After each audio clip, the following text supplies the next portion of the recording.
Quest'oggi qui in questo sit-in di protesta per appoggiare la voce e il coro dei dipendenti delle Poste Italiane, quali sono essenzialmente le rivendicazioni che vengono chieste? Noi partiamo da un dato di fatto. Poste Italiane negli ultimi anni ha fatturato circa 1 miliardo di euro di utili. Ebbene, questo 1 miliardo di euro di utili è frutto del sacrificio dei lavoratori. È assolutamente incomprensibile e inaccettabile che adesso Poste Italiane non tenga più di conto dei sacrifici che i lavoratori hanno fatto per consentire questo utile. Abbiamo rivendicato la mancanza di contrattazione, la mancanza di concertazione, una difformità e quindi un passo indietro per quello che riguarda il premio del risultato. Abbiamo una serie di rivendicazioni serie, ma il motivo portante è uno: noi vogliamo continuare una politica di confronto con l'azienda.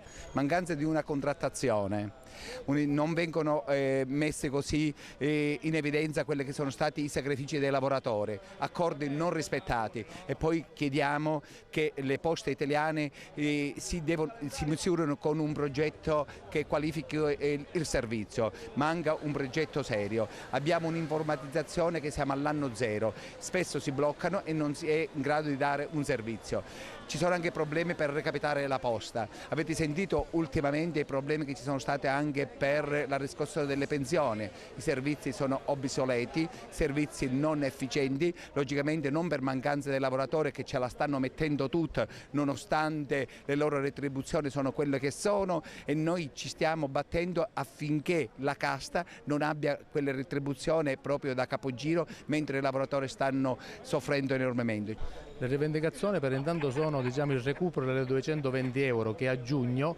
l'azienda non ha erogato a tutta la forza lavoro.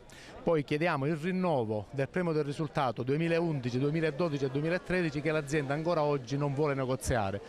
Le proteste poi nella protesta si aggiunge il fatto che c'è una grossa carenza organica sia sul servizio postale che su quello di mercato privato, che comprende la sportelleria e anche il settore commerciale. A me sono orgoglioso di fare parte, come tutti gli altri colleghi, di questa ente Poste, di Poste Italiane. Lavoriamo sempre, ogni giorno, con tutto noi stessi, però purtroppo le cose non vanno più bene come dovrebbero andare. Le cose sono state elencate già da tutti. Noi continuiamo sempre il nostro lavoro, cerchiamo di mettere tutti noi stessi perché effettivamente siamo dipendenti e oltretutto mettiamo un po' di più di cose.